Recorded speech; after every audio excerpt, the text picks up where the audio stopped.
Police आरक्षक परीक्षा हेतु कुल 2000 पुराने प्रश्नों का सॉल्यूशन हम आपको उपलब्ध कराएंगे। सबसे पहला प्रश्न है कि किस निर्माण ने वास्तुकला या फिर आर्किटेक्चर के लिए प्रदत्त आगा खान पुरस्कार नहीं जीता है। बहुत अच्छा प्रश्न है, तो हमेशा याद रखिएगा।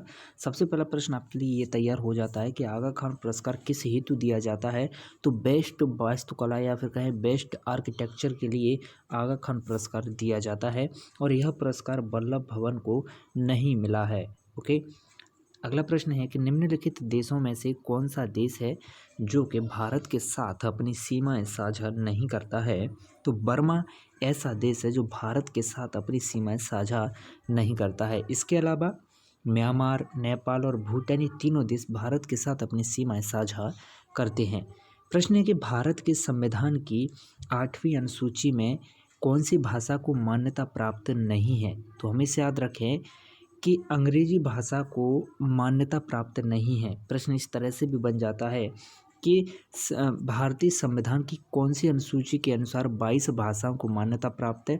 तो 8वीं अनुसूची में कितनी भाषाओं को, 22 भाषाओं को मान्यता प्राप्त है। किसी भी तरह प्रश्न पूछा जा सकता है, चाहे तो आपसे 8वीं अनुसूची पूछ ले, चाहे इस तरह से पूछ ले कि 8वीं अनुसूची में कुल कितनी भाषाओं को मान्यता प्राप्त है। तो कुल 22 भाषाओं को। प्रश्न है कि 29 जून 2017 को भारत के नवीनतम संचार उपग्रह GSAT-17 को किस देश से प्रारंभ किया गया था। तो इसे भाई फ्रांस से प्रारंभ किया गया था। विकल्प सी इसका सही जवाब है। अगला प्रश्न है कि पंचायती राज की संस्तुति निम्न के द्वारा की गई थी। तो हमेशा याद रखिएगा कि पंचायती राज की संस्तुति बलवंत राय मेहता कमेटी के द्वारा की गई थी। विकल्प ए इसका सही जवाब है। अगला प्रश्न है कि भारत का संविधान सभा के द्वारा कब अपनाया गया था।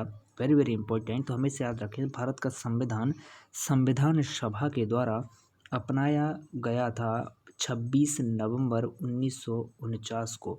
ओके, विकल्प डी इसका सही जवाब। अब देखिएगा, भारत का संविधान 2 साल 11 माह 18 दिन में बना और यह 26 नवंबर 1949 को अपनाया गया और पूरी तरह से लागू हुआ था 26 जनवरी 1950 को। अगला प्रश्न है कि भारतीय संविधान किस लिपि में लिखित हिंदी को संघ की राजभाषा घोषित करता है। तो यह देवनागरी लिपि में लिखी हुई हिंदी को संघ की राजभाषा घोषित करता है। और ये सब किस अनुच्छेद के तहत है। तो भारतीय संविधान के अनुच्छेद 343 में यह वर्णित है कि हिंदी को राजभाषा और उसकी लिपि देवनागरी घोषित किया गया। ओके, कौन से अनुच्छेद के अनुसार, 343 के अनुसार। अगला प्रश्न है कि मालवा उत्सव 2017 कहाँ आयोजित हुआ। वेरी वेरी इंपॉर्टेंट, हमेशा याद रखें मालवा उत्सव आयोजित हुआ इंदौर में। अब देखिएगा, मालवा उत्सव जो रहता है वो इंदौर में आयोजित हुआ था 2017 में, लेकिन मालवा उत्सव जो है इंदौर, धार, उज्जैन 3 जगहों पर आयोजित किया जाता है। अगला प्रश्न है कि निम्नलिखित में से कौन 2014 के लिए विश्व खाद्य पुरस्कार विजेता है। आप इस प्रश्न को छोड़ सकते हैं क्योंकि करंट से संबंधित प्रश्न है, लेकिन हाँ, आपको जितने भी पुरस्कार हैं उनका वीडियो परीक्षा के नज़दीक समय में उपलब्ध कराया जाएगा। प्रश्न है कि 2016 के रियो ओलंपिक में पदक जीतने वाली भारतीय महिला दिव्यांग खिलाड़ी कौन है। तो ये आपको करंट से संबंधित प्रश्न है, इसे भी आप छोड़ सकते हैं क्योंकि ज़्यादा ही पुराना प्रश्न है, लेकिन हम इसी तरह के अपडेटेड प्रश्न करंट से संबंधित आपको उपलब्ध कराएंगे। आपको यही देखना है कि कैसे कैसे प्रश्न पूछ लिए जाते हैं। देखिए, उसी समय मानव संसाधन विकास मंत्री से प्रश्न पूछ लिया गया है, तो ये अभी हमें अपडेटेड परीक्षा से पहले ये कवर करना पड़ेगा कि मंत्री भी पूछ लिए जाते हैं। किसी भी राज्य का मुख्यमंत्री, किसी भी राज्य का राज्यपाल पूछ लिया जाता है।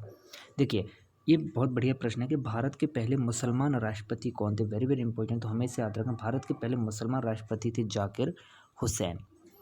अगला प्रश्न है कि जब भारत को अपनी आज़ादी मिली तब भारतीय राष्ट्रीय कांग्रेस के अध्यक्ष कौन थे। तो हमेशा याद रखें उस समय भारतीय राष्ट्रीय कांग्रेस के अध्यक्ष थे आचार्य कृपलानी। ओके, विकल्प बी इसका सही जवाब है। अगला प्रश्न है कि बच्चों के लिए राष्ट्रीय नीति 2013 के अनुसार एक बच्चा वह व्यक्ति है जिसकी आयु किससे कम, भाई जिसकी आयु 18 वर्ष से कम हो। ओके, विकल्प ए इसका सही जवाब है। ये राष्ट्रीय नीति 2013 के अनुसार है। अगला प्रश्न है कि अंडमान निकोबार द्वीप समूह कहाँ पर है। तो भाई अंडमान निकोबार द्वीप समूह बंगाल की खाड़ी में स्थित है। ओके, अगला प्रश्न है कि कौन सा राज्य है जो मध्य प्रदेश से अलग होकर बना है? भाई तो छत्तीसगढ़ है, जो कि 1 नवंबर 2000 को मध्य प्रदेश से अलग होकर बना हुआ है। प्रश्न है कि उच्च श्रेणी का लौह अयस्क किस जिले में पाया जाता है? हमेशा याद रखें, उच्च श्रेणी का लौह अयस्क पाया जाता है दुर्ग और बस्तर जिलों में। ओके, विकल्प बी इसका सही जवाब है। और दुर्ग और बस्तर कहाँ पड़ते हैं भाई? छत्तीसगढ़ में। अगला प्रश्न है कि निम्नलिखित में से कौन सा सबसे पहली भारतीय खिलाड़ी है जो कि 2015 में विश्व बैडमिंटन चैंपियनशिप के फाइनल तक पहुंच सकी हैं? तो इसका सही जवाब है भाई साइना नेहवाल। ओके, विकल्प सी। अगला प्रश्न है कि धर्मनिरपेक्ष और समाजवादी शब्दों को भारतीय संविधान में संशोधन करके किस प्रस्तावना के अंतर्गत जोड़ा गया है? तो धर्मनिरपेक्ष और समाजवादी शब्दों को भारतीय संविधान में जोड़ा गया है 42वें संविधान संशोधन के तहत। विकल्प सी इसका सही जवाब है।